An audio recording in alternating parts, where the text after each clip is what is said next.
There he is, right at the top. Do you see him? We could go back in 3 hours and all of a sudden there'd be something dead there. Now, thinking about these different perspectives, what does coexistence look like?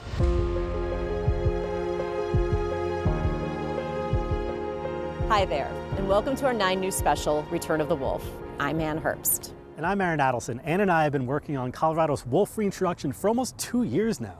From before they were reintroduced through a ballot initiative to now. Let's rewind to this time last year with 10 wolves from Oregon reintroduced starting in Grand County. Life outside the city is quiet. Something like this is worth fighting for. Unless you're feeding cattle in a tractor with Sean Scholl. They're like, yes, it's food time. Or anywhere near Tim Richard. Well, I got told I could make friends with a rock, so I'm pretty sure that's, yeah.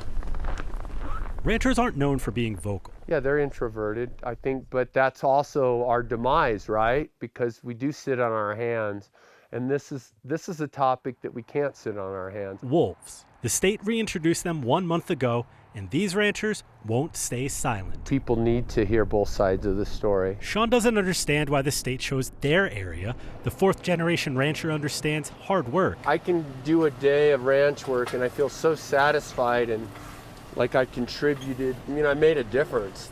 That is feeding cows. Wolves do one thing, they eat, sleep, and they kill. So, that's third, is that three? That's 3. One day, Sean's kids plan to take over, like their grandpa wanted. His one hope and wish was that we would keep the ranch going. And that would be so sad to not be able to fulfill his dying wish. With wolves, it could be wishful thinking. Can we ever just get ahead and get a break? Now you want to give us this killing predator? You sit there and wonder and kind of look around and go, well, maybe I'll see him. Tim's ranch isn't far from the Shoals. Kind of right over the top of this hill. Different ranch, same story. Really haven't heard much from CPW. Mostly it's just been locals. The state's been tight-lipped about wolves. On December 18th, CPW released 5 wolves in Grand County. CPW told people after it happened. Later that week in Grand County, CPW released 3 more wolves, waiting hours and sometimes days to tell anybody. How are we going to do this, Veda? Tim juggles a lot. He leads the Middle Park Stock Growers Association, works a second job, and takes care of his family. This is Veda, my youngest daughter. Tim is a 5th-generation rancher with 3 girls under 5, another on the way, and wishing one will take over. I hope one of my kids do. Since the state released wolves, he says CPW hasn't told them anything.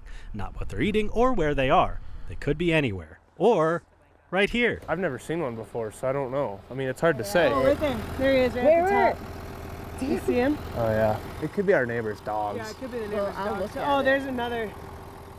Oh, it's their dogs. The fear of a wolf killing your cattle never goes away. We could go back in 3 hours and all of a sudden there'd be something dead there. If CPW won't communicate, these ranchers will. This is how we live. This is our livelihood. This is our story. You be the judge of how you think that's going to play out. That's all. On April 2nd, CPW confirmed that a wolf or wolves killed a calf in Grand County. So we went back to Kremling to talk to Tim about how calving season was going. For a lot of people, spring is a time for rebirth. Oh, like right now, I'm just looking for babies. For Tim Richard, Little girl. it's just about birth. Whoa. Period. Yeah, this might be fun. Hold on. Every April, he cowboys in a totally Tim way. He and his family raise about 500 cows. Right now, it feels kind of like a million. You try to plan stuff, but then you have something happen, a backwards calf or a set of twins being born. Ranching is unpredictable. And this year, there's more uncertainty for Tim and his neighbors in Grand County. I guess someone saw a wolf that way and it was heading your way. So. Ranch talk has changed since 10 wolves were reintroduced to the area in December. And she ran up on the alfalfa patch there and never saw it, so. It's gotten tense the past few weeks. We had our first depredation, first depredation. Colorado Parks and Wildlife found that a wolf killed a calf in Grand County. Tim says it was about 3 miles from his place. A few days later, it happened again, 1 county over. uneasy not knowing where they're at. You guys have seen there have been wolves in your country, so. Around here, wolves are on the agenda. So as far as what CPW is providing. Including at a CPW meeting in Kremling, where ranchers want answers. We can have as much record keeping as we want, but if we don't know there's wolf activity in that area, I don't think it's going to do us any good. Even when Tim's away from his livestock. Them frickin' wolves haven't been around our old house, have they? He's on alert. I don't know, I'll go down there in a little bit. Pat was going to go look around. False alarm. Jeez. No rest for the fifth-generation rancher who's seen a lot of calves. So what, 10 years at 500, what's that? 20,000? No, don't look, I'm doing math. So far this season alone, about 250 babies. Little thing. 251 if Tim's not only counting livestock. This is Willa, our new one, and Veda. Babies in the field and at home, 4 little girls. Do you girls want to go around the calves? I got 15 to tag down here. A lot of coffee. No sleep this spring, but Tim likes excitement. And he's proud of his work. Probably a lot of these cows' genetics go clear back to my great-grandpa. And we've just, it's a herd that we're building to produce the best calf to get eventually probably to the table of the American people to eat. So he'll do what he can to take care of all the babies. The cow and the kid kind. Come here, girls. No matter the season. Let me help it. One Colorado family experienced more livestock loss than any other ranch in Colorado. In June, Nellie Farrell did her only TV interview with us, explaining how wolves have affected not just their business, but also their whole family. This is a very hard time for us. One Colorado family has felt the impact of wolves this year more than any other. It was right there. Nellie Farrell came to their Grand County Ranch headquarters last Wednesday to check on their sheep. I'm scared. I'm really scared. And on the other side of this fence, she says she saw a wolf. 100%. So he's right there. She started recording as she tried to scare it away. I see coyotes every day, and it wasn't a coyote. This spring, CPW says wolves have killed 6 of the Farrells' cows. The Farrells have gotten used to seeing them on the ranch, as captured on this trail camera, but they have not seen them during the day. What do I do? So close to their house until now. I'm constantly on edge. I'm constantly worried. I'm constantly scared. I don't feel safe outside anymore. And that's why we live in the country, is to be outside. Is to let our kids roam free. Since 1900 in the lower 48 states, researchers have not recorded a wolf killing a human. The data tell us that the actual risk of wolves attacking or killing people is very low. It doesn't make me feel any better because it's still a predator, and it has attacked our cattle, and it's attacked yearlings that are 600-ish pounds. My children are 3 and 5 years old. They look like prey. She says her family should not have to live with this fear. This year has been the most stressful year of my life. It's put stress on everything. It's a family business, so it puts stress on the people I love. My kids are scared. My daughter told me that she had a nightmare about the wolves, and that's terrible. I don't want that for my kids. I want them to feel safe. We all do. When we come back, we'll look more at Colorado's first year with wolves. Welcome back. A lot has been learned through Colorado's wolf reintroduction. In a school that I visited, looked at it as a lesson worth teaching.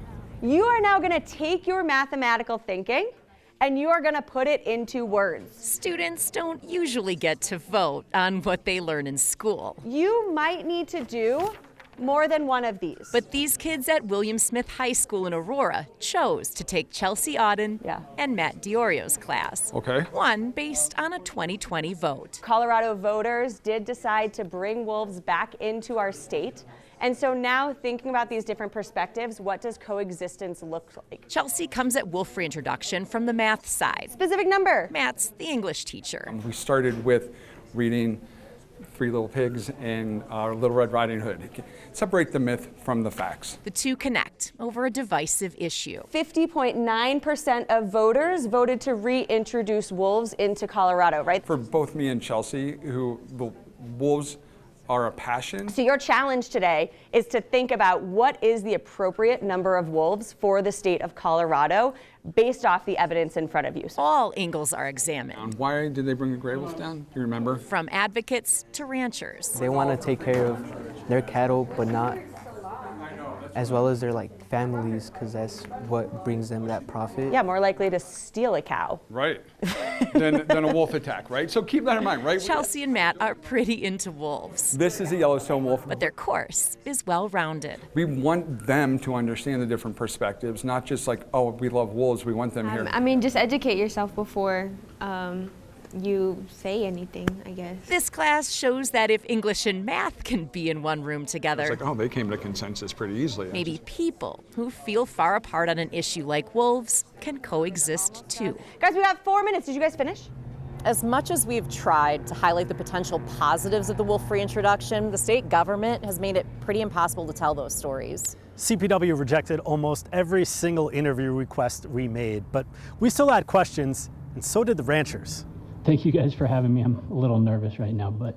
In a room full of people who shy away from the spotlight... I'm really nervous right now, but feeling like they have no other choice but to step into it, like Doug Bruchet. I'm a fifth-generation rancher in Colorado. Ranchers asked for help, continuing to exist with wolves. And my family was the first to have a confirmed wolf depredation on livestock. Help in the form of scopes and lights. I'm the one that was stupid enough to ask the question about thermal. And at times I wished I had. Don Gittleson, a Walden rancher, has a question that requires some explanation. In Colorado, it is legal to kill a wolf if it's in the middle of killing your livestock. It is not legal to hunt with artificial lights and night vision scopes. Gittleson wanted to know, what if you see a wolf through a scope at night killing your livestock? Can you kill that wolf? I thought I was going to get an answer to that question much sooner than I have. That what if might seem far-fetched, but ranchers told the commission otherwise. We've had that chance to eliminate them ourselves, but we are law-abiding citizens and we are trying to follow the law. For months, CPW told ranchers not to take the shot. What is the big picture goal here? Merritt Linke, a Grand County commissioner, says a decision shouldn't have taken this long. Shouldn't this have been done before we dumped off wolves? It's important to these ranchers because wolves have not just affected livestock, but also their lives. I myself was put on blood pressure medicine due to lack of sleep and acute stress. After several hours, ranchers got the help they sought. Yes. A day spent away from their livestock, but a workday nonetheless advocating for themselves. Recently, CPW's director said they're close to finalizing a definition for chronic depredation. Up next, we head north to Montana for a little wolf management inspiration. Thanks for watching. So a few years ago, a group of ranchers and CPW officials took a field trip north to see how people in Montana deal with wildlife coexistence. They're called the Blackfoot Challenge, and they've been working hard to coexist with wildlife for decades. Mountains and rolling green hills make for a pretty home. But throw in a guy like Jim Stone. And here's our UPS man. This is George. And the scenery around Ovando, Montana blooms. Hi, George. You're on TV. This place is amazing because of the people. It's been an amazing place to grow up, live, and start a business here raising cows. Thank you. Thanks for letting me sit out in the rain waiting to get interviewed. A soggy shirt is one of Jim's lesser challenges. We still have all the creatures that were here 223 years ago. Creatures spark creativity for ranchers in the Blackfoot watershed. Well, this is a 5-wire permanent electric fence that we use for both wolf and grizzly bears. So it's raining today. It would not be a good day to grab that. The fence helps keep Jim's newborn calves safe from predators. It's one tool of many. So this is a product called Fladry. And so we might put this on the outside of a calving lot. I don't know, 8-10 years ago, and I would have said that was the craziest thing, and I've heard people talk about it look more like a car lot, or maybe we were having a party at the ranch and they weren't invited. But we have used this extensively in this valley. Jim spreads the word about these methods through his work with the Blackfoot Challenge, a group that brings private landowners, federal and state agencies, and nonprofits together to solve problems. It's a people solution. and it's not always a wildlife issue. When ranchers like Jim and his buddy Denny Iverson, who's also with the Blackfoot Challenge, work with guys like Barry from the Montana Department of Transportation. This is the state compost facility. The mix helps everyone. 50 to 80 animals that this built. It's the show. Because we turn animals into To put it a little more delicately than Denny, livestock and roadkill are delivered for free to break down. The main point is let's get them off the landscape so we're not attracting bears and wolves where we don't want them. The state donated land, and the Blackfoot Challenge donated electric fence to keep predators out.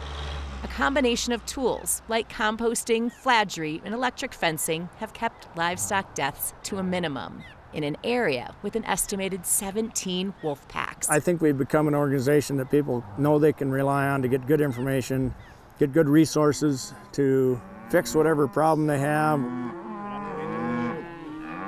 Really? Might have to wait till they shut up. Denny can't say enough about what these collaborations mean to the valley. You know, I have the benefit of 30 years of the Blackfoot Challenge. Those biologists, those wolf lovers, the bear lovers, they care about me. They want to see me stay on the land.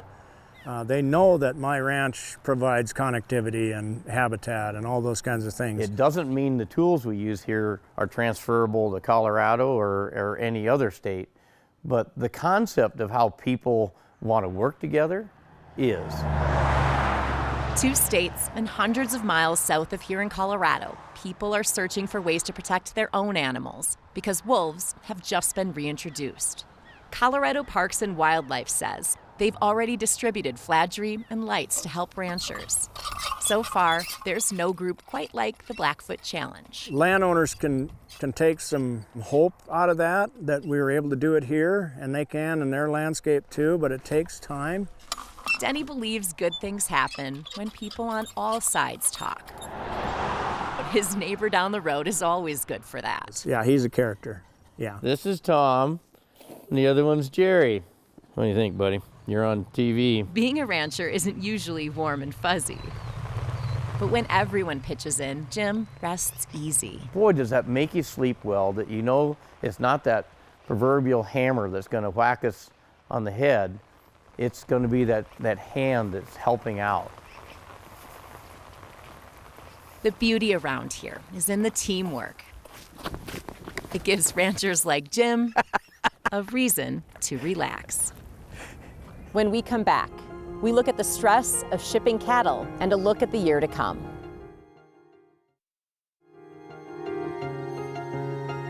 As we close in on our first year with wolf reintroduction, we know a few things. 3 of the 10 wolves that were reintroduced have died, and 1 is in captivity with her pups.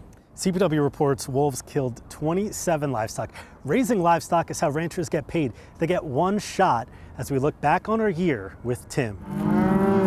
Live carries the most weight in the word livestock. Yeah. Their survival means salary for Tim Richard. It's just getting them alive to here, to this point. No cattle, no cash. Buyers pay per pound. This is the one day we get paid on our calves. The trip to the scales stresses the calves, which causes weight loss. Hey, let's load! So Tim needs to get them there as fast as he can. Now this is the first load of heifers. He worked a year to get to this day. A year we've been documenting. Last January, we started following what is very much a family business. This is Veda, my youngest daughter. We came to Kremling, near where the state released wolves. Everyone was on alert. I've never seen one before, so I don't know. I mean, it's hard to say. Oh, right there. There he is, right at the top. Do you see him? Oh, yeah. It could be our neighbor's dogs. Yeah, it could be the neighbor's dogs. Oh, there's another. Oh, it's their dogs. Okay. We returned in the spring after the state confirmed for the first time wolves killed livestock. And where the depredation was only 3 miles from here. It happened as cows began giving birth. Yeah, she was born probably 40 minutes ago before you guys got here. While Tim's livestock increased in numbers, so did his family. This is Willa, our new one. It's 5 days old? 6 days old? 5? In the summer, Tim moved his cattle to the high country. It might get a little western, so just careful. He brought them back in the fall for this day, to get the calves weighed and shipped. Hey, count them! Days like this made Tim fall in love with ranching. When I was that kid's age, I loved shipping. Perhaps we're watching that love get passed down. I mean, look at her. In between light moments, it's been a trying year with wolves weighing on the industry. It's been uneasy, you know. Uneasy, not knowing where they're at. A little eerie, you know, not knowing what's out there now. This year, CPW reports wolves killed 26 sheep and cows. I'm glad we got to here. We'll just see what happens next year. So we're going to probably be right back where we were this spring, so probably in a worse position. I wouldn't say we're any better. As the calves hit the road, this is the end. In the weeks to come, the state plans to import more wolves. All year, we requested interviews with CPW's director, and he repeatedly denied our requests despite doing interviews with a couple other outlets. For months, the agency's PR team told us they'd give us some interviews, and then they never did. But the return continues. In the weeks to come, CPW plans to release more wolves, this time imported from Canada. So we'll keep reporting and following the story of the return of the Colorado wolves. Thanks for joining us.